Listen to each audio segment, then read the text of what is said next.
Swayam Prabha. Digital India. Educated India.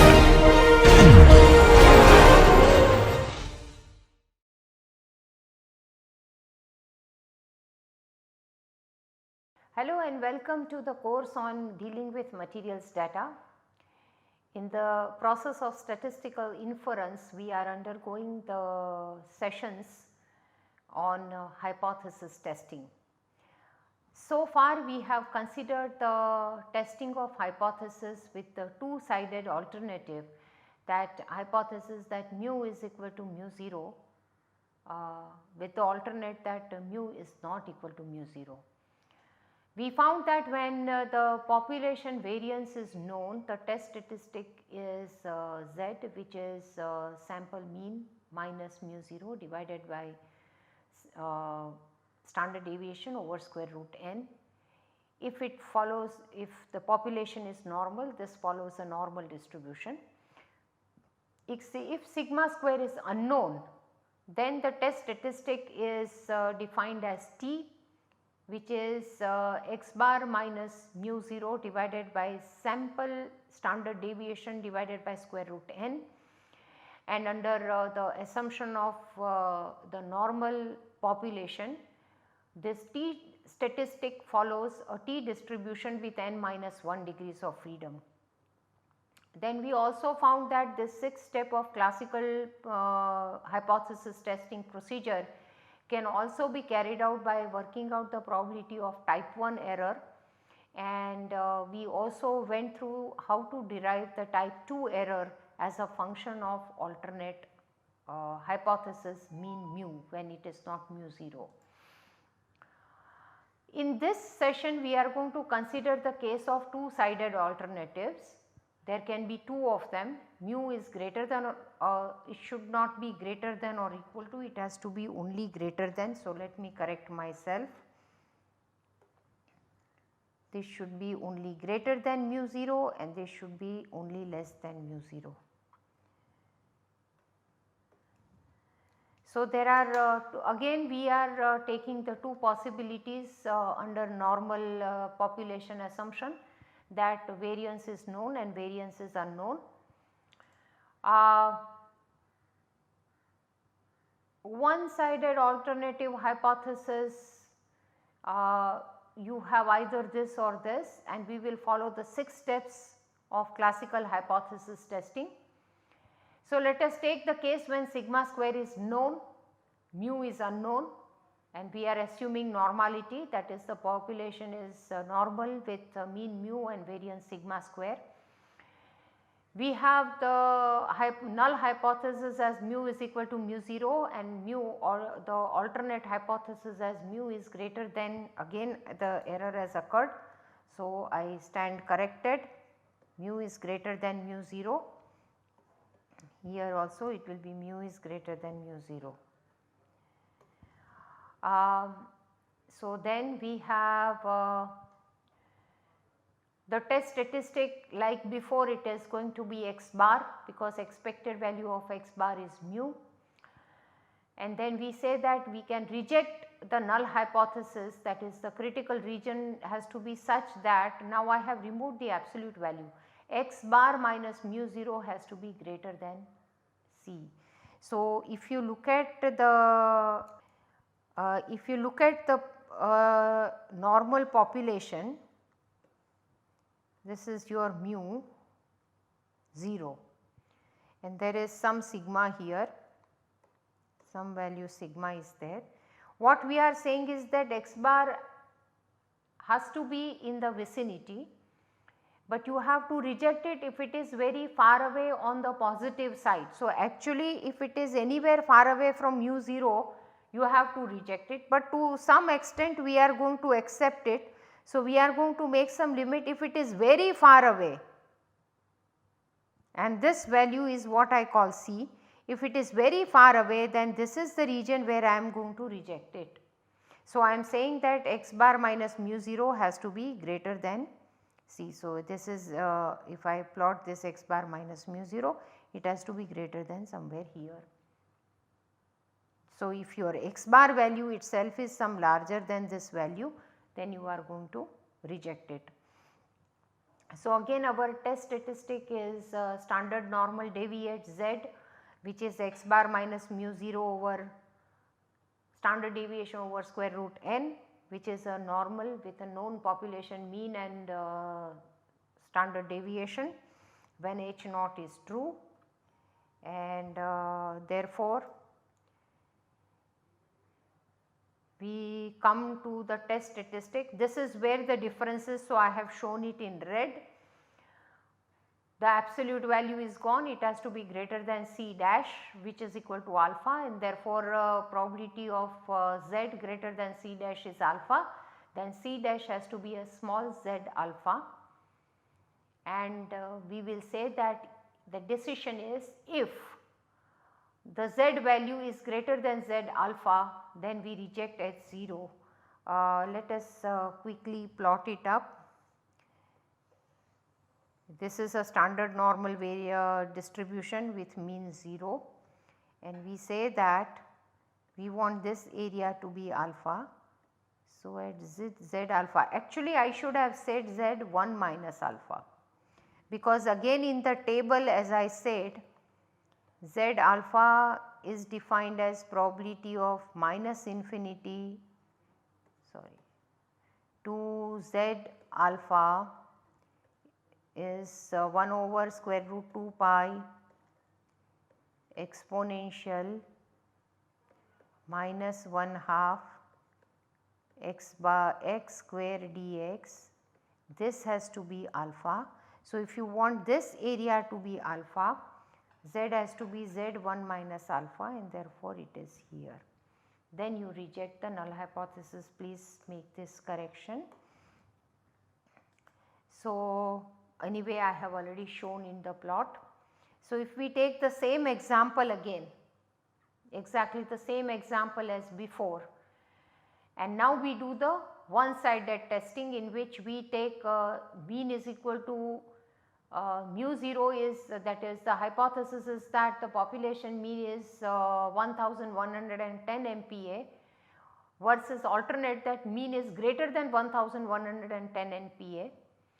And at present we have found from our sample the mean value, the sample mean is 1129 MPa. Sorry for this mistakes in the slide. So, this is MPa. So, accordingly we work out the procedure. The next step is that what is the critical region has to be the capital Z greater than small z if H naught is true, and then we would like it to be alpha. So, we say that Z is distributed as normal 0 1. I think now by now you must have realized what the procedure we are following. So, this becomes alpha, which is this has to be 1 minus alpha. It has been calculated as 1 minus alpha, I know, but it has not been written correctly. So, we find that this particular value is 1.72 and alpha as I have already written as 1 minus alpha. So, the z value is 1.645 and 1.72 is indeed greater than 1.645, and therefore the hypothesis is rejected. Remember, in the previous case we had accepted the null hypothesis. In this case, with the changed alternate, we are going to reject the null hypothesis. I think the mean value has also been changed. This value x bar has also been changed. So,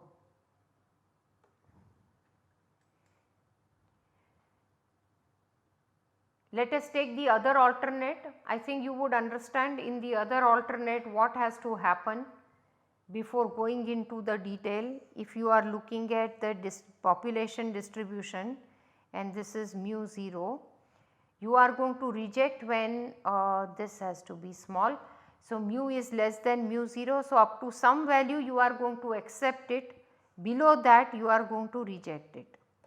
If it is very very small, you are going to reject it, and therefore, this value is going to be z alpha, because this is what we would like to have alpha, and this will be exactly z alpha. So, coming to the point, you see that is exactly Z alpha. Here I have made a mistake, I have totally mixed up the two things. This has to be alpha, this is also alpha, and then you reject the null hypothesis. And if you take the example, you can work out that it is also, you can work out the example and you will find whether you take mean value to be say 1108, which is smaller than 1110, and then see if the hypothesis, how the hypothesis procedure works, and do you reject the null hypothesis or you accept it. The two-sided case when sigma square is unknown, I do not think we need to go through the whole procedure by now, because we have clearly seen that under the null hypothesis of mu is equal to mu 0, the underlying test statistic is this: when sigma square is known. If sigma square is unknown, then sigma square gets replaced by the sample variance and therefore it becomes a t statistic. So, this is when sigma square is known and this is when sigma square is unknown. Then it gets replaced by sample variance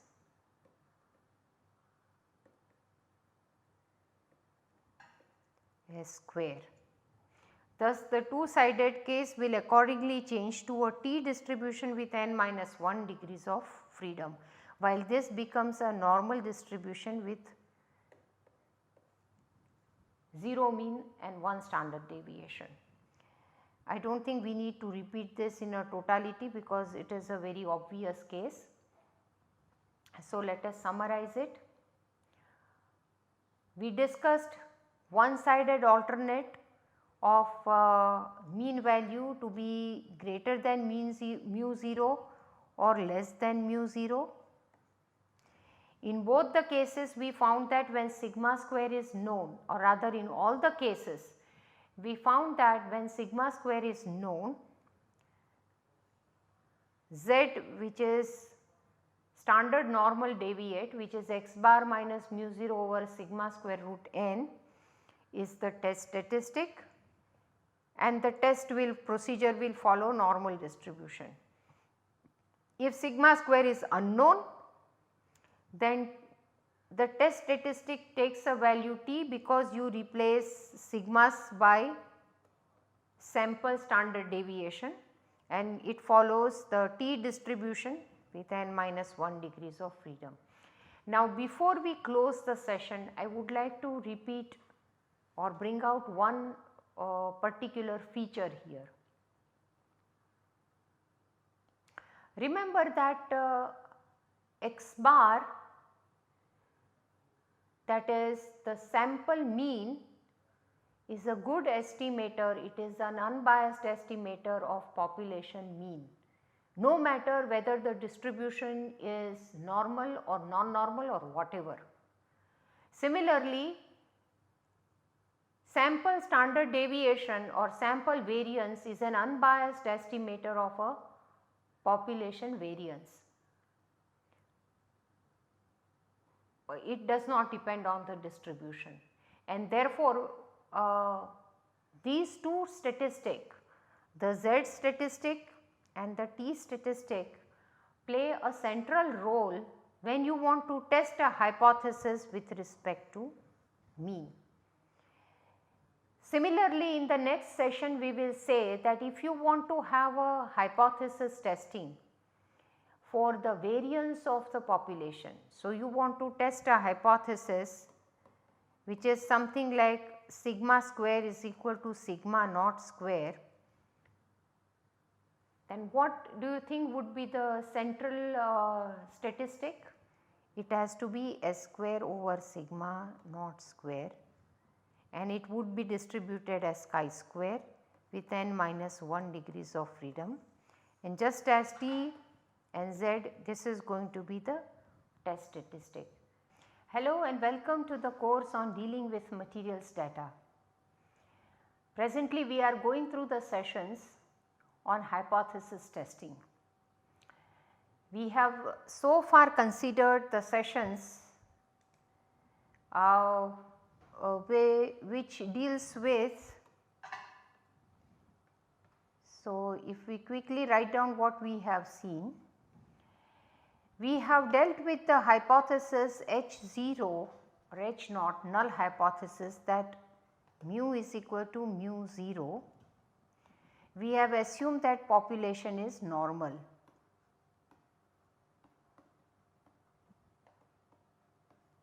With mean mu and variance sigma square. And we consider two possibilities. Possibility A, when sigma square is known.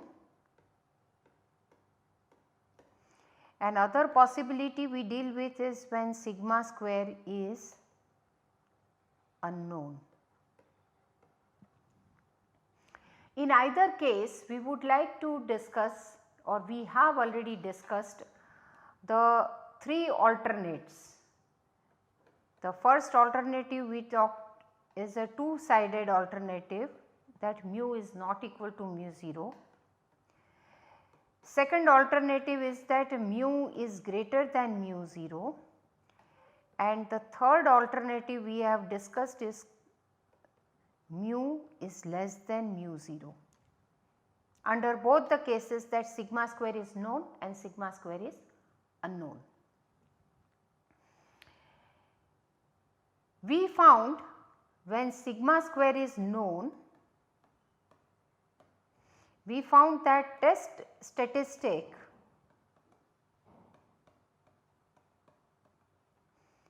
is Z, which is x bar minus mu 0 over sigma square root n. Here we have assumed that we have a sample x1, x2, x3, xn is a random sample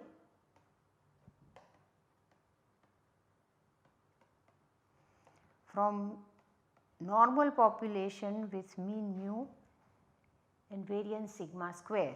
So, x bar is an average of x1, x2, x3, xn. And we found that this is distributed as normal 0, 1. It has no unknown parameters, it is completely known distribution. And therefore, if we consider the alternative that mu is not equal to mu 0, we found that the critical region can be defined as probability or the probability of critical region can be defined as a Z in absolute value is greater than some value Z, which should be alpha, where alpha is fixed, is the type 1 error. This is under H0, that is when the null hypothesis is true, we call this as this is the critical region and this is the probability of critical region, which is equal to alpha. And then we find that actually in that case probability of Z greater than small z 1 minus alpha by 2 is equal to alpha by 2, and this is the, in that case Z 1 minus alpha by 2 is a critical value. Means that the decision is going to be reject H0 if this statistic Z is greater than Z 1 minus alpha by 2. if we take the alternate of mu greater than mu 0, then again the test statistic is same,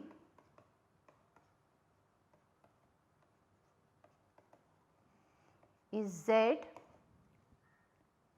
and the critical region, let us properly define it, is x1, x2, xn such that Z is greater than some value Z, small z.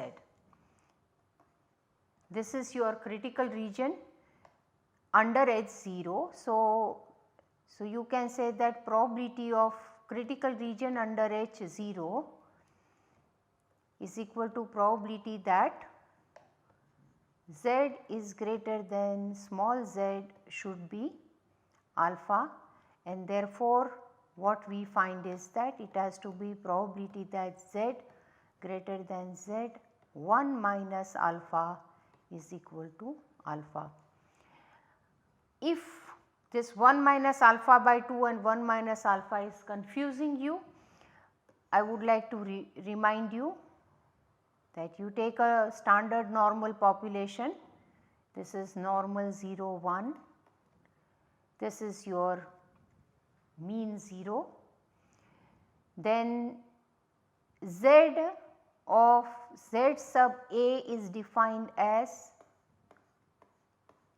this probability, so that this probability is A.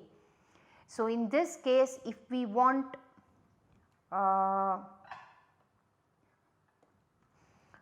this probability to be alpha, then A has to be 1 minus alpha, and therefore we are taking 1 minus alpha, or similarly we are taking this because this is two sided.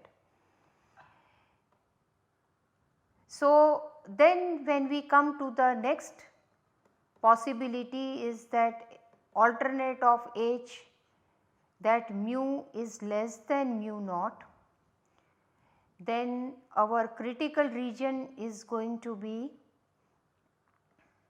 x1, x2, xn such that Z is less than small z, sorry, it should be this way, curled bracket.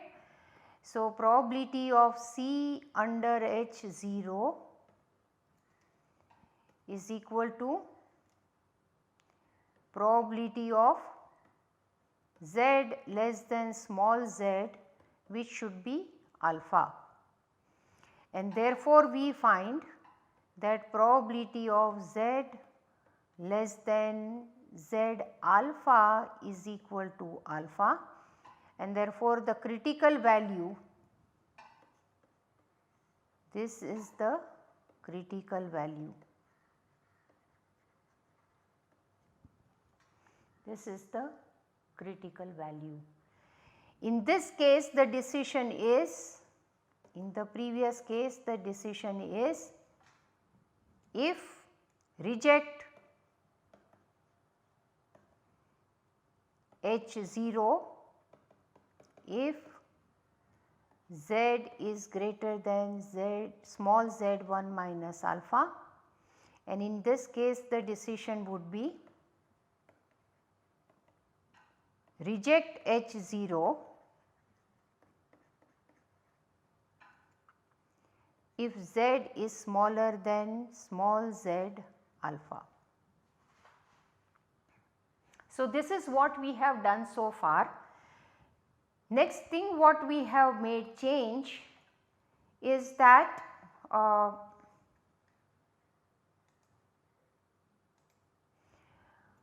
suppose we are taking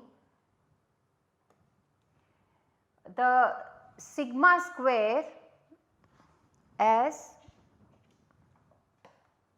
unknown, then please recall that the Z statistics turns into a T statistic, which is same as x bar minus mu 0 divided by S over square root n, where S is the sample standard deviation. And now this is distributed as t with n minus 1 degrees of freedom. So, again there is no parametric dependence on it, we already know n. So, we know n minus 1. So, we know the distribution, this should be small t, sorry. It is a distribution that we are already aware of. And therefore, now you can start that your H0, which says that mu is equal to mu 0, under H1 that mu is not equal to mu 0. Your critical region is going to be all x1, x2, x3, xn such that the absolute value of t is greater than some t. That is, if you take a t distribution which is a symmetric distribution, and we say that if t lies in any of this area, it is our rejection region. Within this area we accept it. So, when with a fixed alpha from the beginning, we would like to have probability of critical region given H0, which is probability of absolute t greater than small t, which has to be alpha, and therefore, just as we did in the previous case, capital T greater than 1 minus alpha by 2 has to be alpha by 2, and this becomes your criteria for decision, where you will say that H0 to be rejected,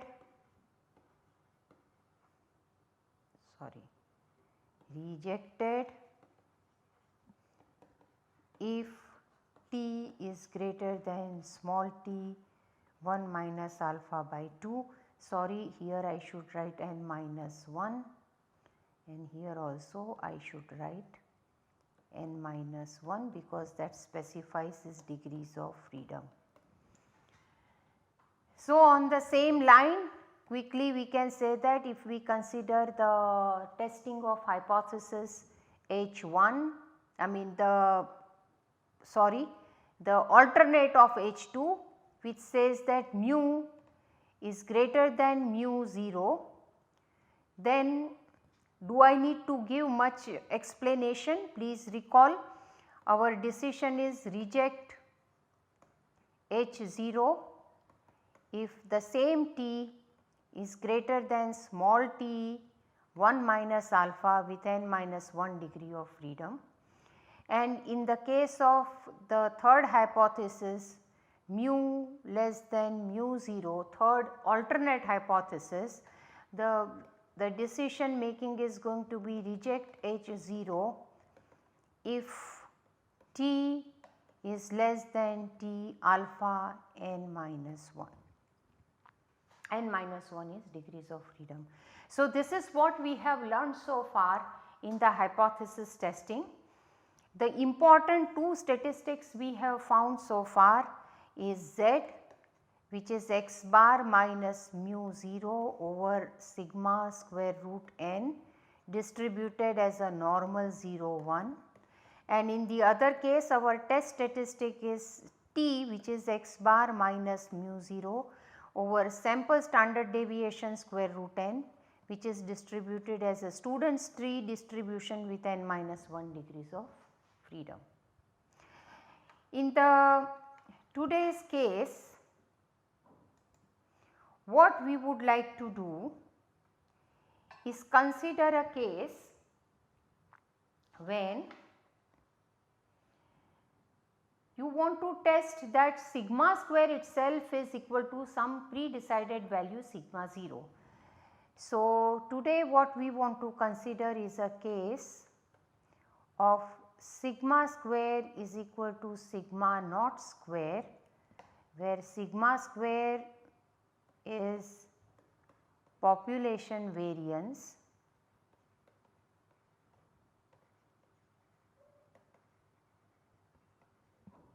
and sigma naught square is given.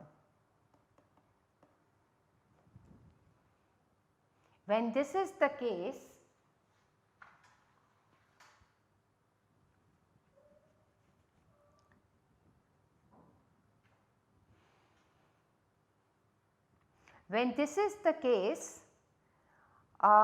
we start out that we have a sample x1, x2, x3, xn from again a normal population with mean mu and sigma square, and we want to sigma square is unknown,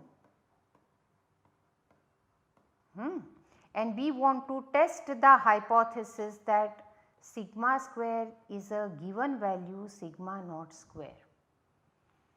The situation can arise just as it would arise in any testing of hypothesis for mu is equal to mu 0.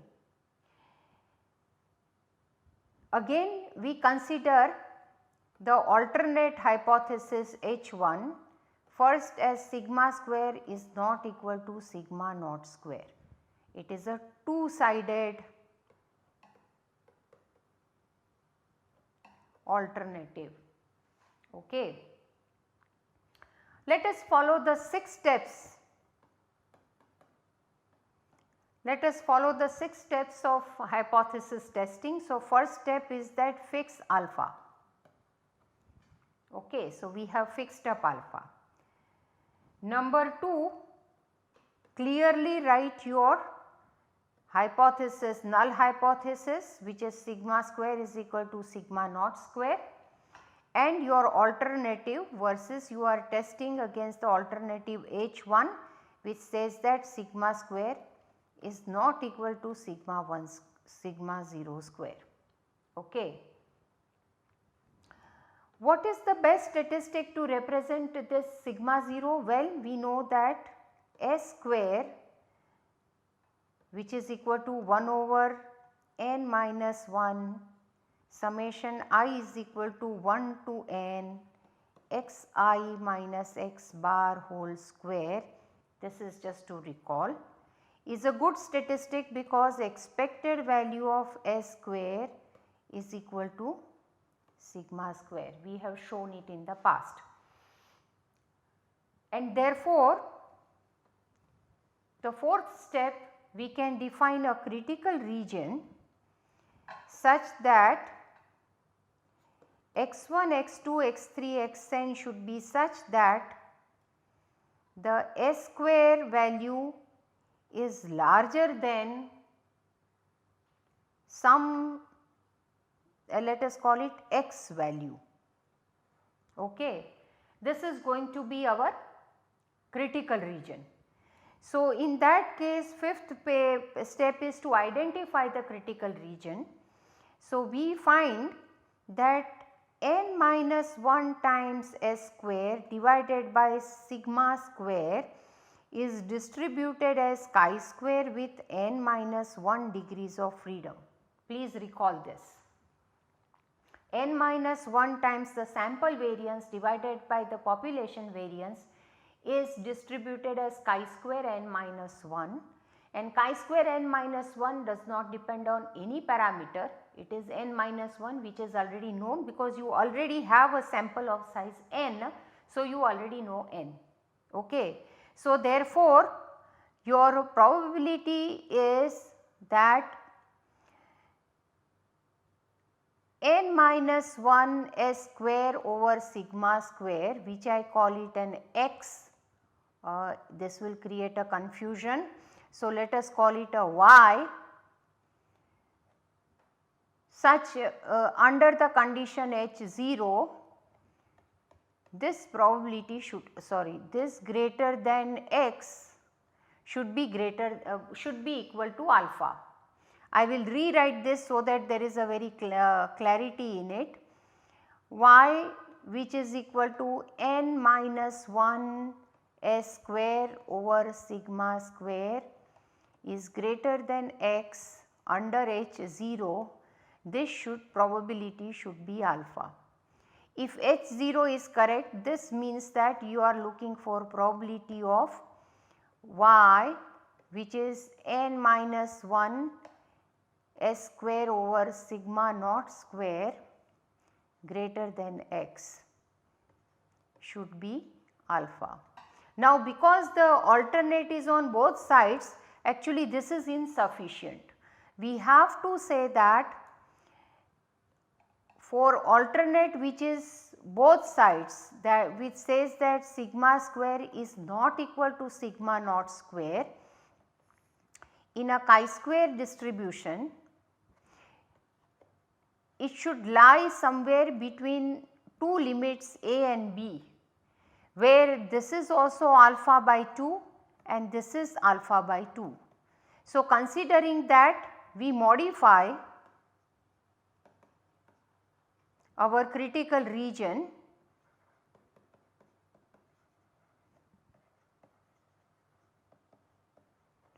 as y less than a union y greater than b, such that, this is a mathematical sign for such that probability of y less than a under h0 is equal to alpha by 2 and probability of y greater than b, I think it is better that I use an eraser because it is creating a problem. So here we are, y greater than b under h0 should be alpha by 2. So here please remember, you cannot have a single critical value because chi-square distribution is not a symmetric distribution, it is a skewed distribution, and therefore you cannot have a solution like you had it with respect to the standard normal distribution and the t distribution with n minus 1 degrees of freedom, and therefore actually you are going to have to find two critical values, and these two critical values can be given as chi-square n minus 1 alpha by 2 and b is going to be chi-square n minus 1 minus alpha by 2. Please remember, we are always considering the probability on the left hand side of the value. So these are your critical value and your decision is going to be reject H0 if either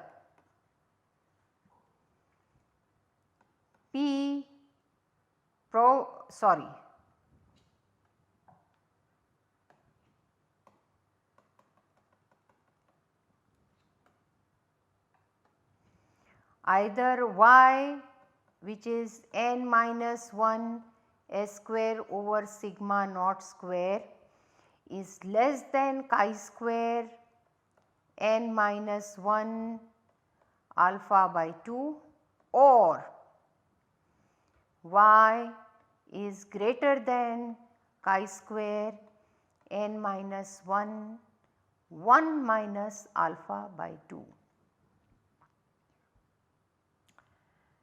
I hope this is clear that what we find, let us quickly go through it. If we follow the sixth step, this is the sixth step. So if we follow the sixth step, we fix the first alpha value. So first we fix an alpha value. This is our null hypothesis and the alternate hypothesis. We find that S square is the correct statistic to find a test statistic for this, or to find a critical region for this test, and therefore this test statistic we chose as a sample variance, because expected value of sample variance is the population variance. Then we define a critical region x1, x2, x3, xn such that x square should be greater than x, and then we take appropriate statistic which would be devoid of any unknown parameter. So, we say that it is n minus 1, I better write a parenthesis here. So, it is n minus 1 s square over sigma square. Actually here itself I should have used this kind of an arrangement, but we have actually continued with the same arrangement, but we find that when you simplify this and you want to find the critical value, we realize that this is a two sided hypothesis and therefore we must have the two values,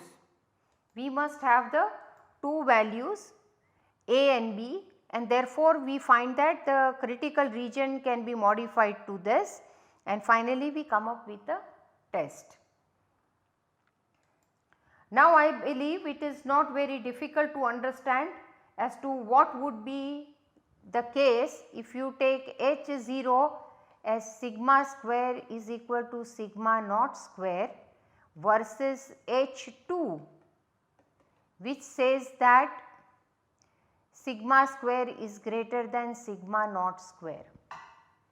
Then naturally you will say that your test statistic is y, which is n minus 1 s square over sigma square, and this is distributed as chi square with n minus 1 degrees of freedom under H0.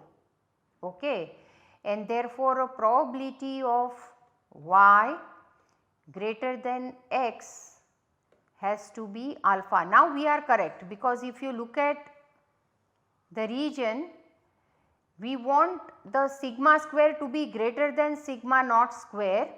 This is sigma naught square. Then you would like to have it greater than some value, which is a critical value,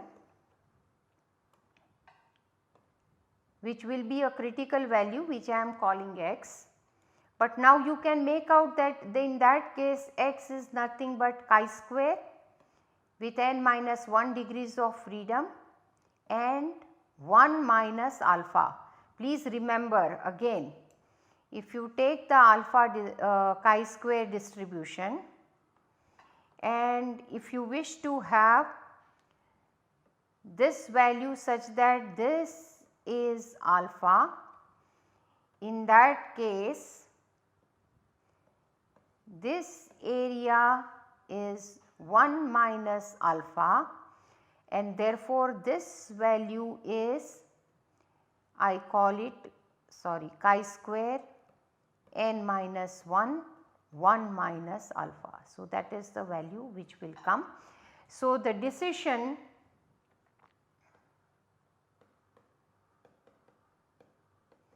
is going to be reject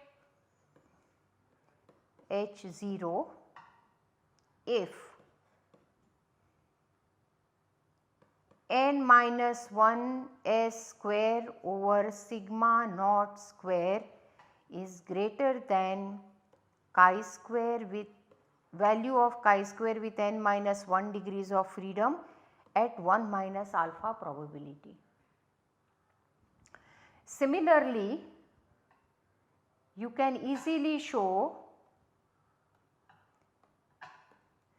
that if you want to test the hypothesis H0 is equal to sigma square is equal to sigma naught square versus the hypothesis H3, which says that sigma square is less than sigma naught square, then your test statistic is same, which is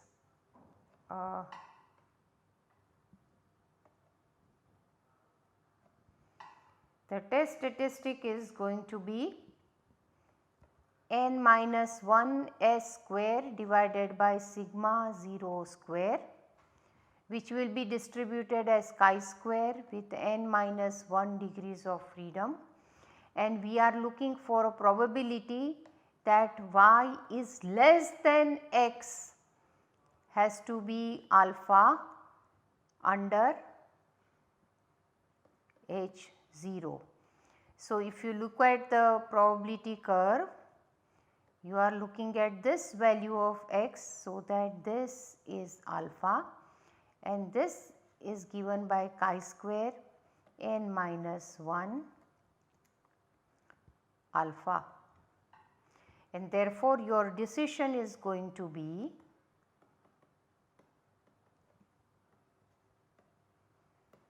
reject H 0 if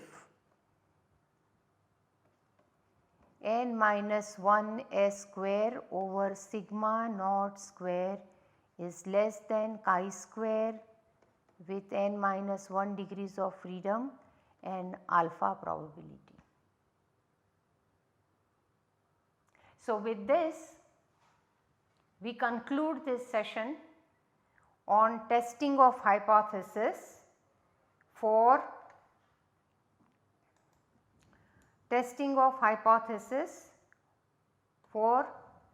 sample variance. So, sample variance, sorry, not sample variance, it should be population variance sigma square. The hypothesis we tested is sigma square is a given value sigma naught square, and we considered 3 alternative. One is a two-sided alternative which says that sigma square is not equal to sigma naught square. Second one say that sigma square is greater than sigma naught square, and the third hypothesis said that sigma square is less than sigma naught square.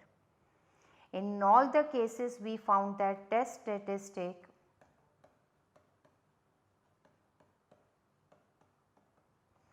y is nothing but n minus 1 sample variance divided by sigma naught square, which is distributed as chi square with n minus 1 degrees of freedom, and then we derived the 3 tests. Hello and welcome to Dealing with Materials Data course. We have come a long way in learning about hypothesis testing. All the while we have worked with the case in which we have considered normal distribution as the population distribution. So, if we review it quickly, what we have seen is we have tested the null hypothesis if the population is normal with mean mu and variance sigma square, and then we have tested the hypothesis that mu is equal to some given value mu naught against the 3 alternative, the two-sided alternative that mu is not equal to mu naught, and the other 2 are mu is greater than mu naught or mu is less than mu naught. In both the cases we found that if the population variance sigma square is known, then it reduces down to testing a hypothesis using a test statistic z, which is a standard normal variate. It is a normal variate with mean 0 and variance 1. In case we assume that sigma square is unknown, then it reduces to a test statistic which is a student's t distribution statistic, and it is distributed as student's t distribution with n minus 1 degrees of freedom. The advantage of the 2 is that none of the 2 statistics distribution under H0, when you assume that null hypothesis is true, does not depend on any other parameter than the value n, or in case of z it does not depend even in the size of the sample. Something I have not shown here, but we also went through a testing of hypothesis process for testing that the population variance is equal to a given value sigma 0 square, and we found that chi square, that is n minus 1 sample variance divided by the sigma naught square, is a chi square variate, and that variate, if we call it w, then or we have called it y probably, that is the variate which is a test statistic. It becomes a chi square distribution with n minus 1 degree of freedom. So, it does not have any other parameter only parameter is a known value depending on the sample size. And again we tested the 3 alternatives and we found 3 critical regions in which we can reject the hypothesis when we assume that null hypothesis is true. Okay. So, then comes what we want to do now. As I said before, we already made an assumption that the underlying population distribution is normal, but that may not be always the case. And as it was mentioned earlier also, that in the material science and metallurgical engineering, number of times the data do not follow a nice symmetric distribution like normal, and we cannot really apply central limit theorem because the data size is not sufficiently large. So, in this presentation today, in this session today, we would like to derive a test statistic to test the hypothesis, the same 2 hypotheses, that the population mean is equal to a given value versus its 3 alternatives, and population variance is equal to given value versus its 3 alternative, but the underlying population distribution will not be assumed to be normal. In this case, as a case, we have assumed it to be Weibull distribution. We had mentioned it earlier. You just observe the test statistic that we found in testing the hypothesis that mu is equal to mu 0 when sigma square or the population variance is known is z, which depends only on x bar and rest of them are known parameters. If you say sigma square is unknown, then sigma square gets replaced by the sample variance. So, T statistic depends on x bar and S, and otherwise mu 0 and n, which are all the known quantity. This x bar and S are very special statistics, because expected value of x bar is always mu and variance of x bar is always sigma square over n, no matter what the underlying population distribution. Also, if you look at it, the expected value of S square is also sigma square, independent of what distribution underlying distribution is, it need not be normal. So, this actually indicates that the same Z and T can well be used as test statistics to test the same hypothesis mu is equal to mu 0 when sigma square is known and mu is equal to mu 0 when sigma square is unknown, and we can follow the practice. Only thing is, assumption of normality makes life easy because the distributional aspect of the test statistics Z and T become very obvious. One is a standard normal distribution and the other is a T distribution with n minus 1 degree of freedom, which may not be the case when you deviate from the assumption of normality. But well, in that case, with the advent of computers and so much of computing facility and software, there always should be possible to find a numeric solution through either the numerical analysis or through Monte Carlo simulation, and that is exactly what we are going to demonstrate, or rather show it here. So, let us consider a case that we want to test the hypothesis mu is equal to mu 0 under Weibull distribution. So, here I have given you a situation in which such a problem can arise. Suppose there is an indigenous engine component and this component is now need to be replaced where we earlier the manufacturer was using an imported component. Now, the developers of the indigenous component has to show that its performance or the performance criteria that the imported component meets are also met by the indigenous component. And suppose the criteria is matching the low cycle fatigue life, LCF life is the property we would like to compare.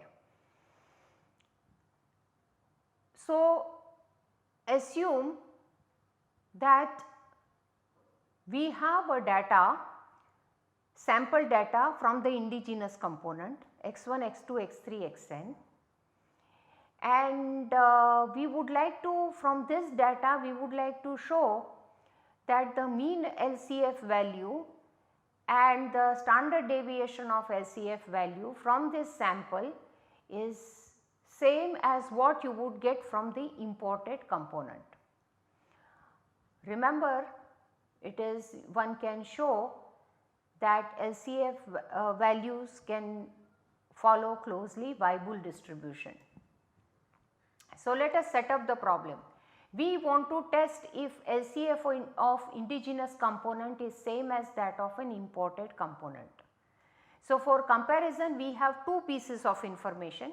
We have an LCF data x1, x2, x3, xn which is a random sample of size n, and we have a mean value of imported component mu 0 and a standard deviation of imported component sigma 0. Let mu denote the mean value of LCF of indigenous component and sigma denote the standard deviation of the indigenous component. Then in the present case we would like to test the hypothesis that mu is equal to mu 0 where the population distribution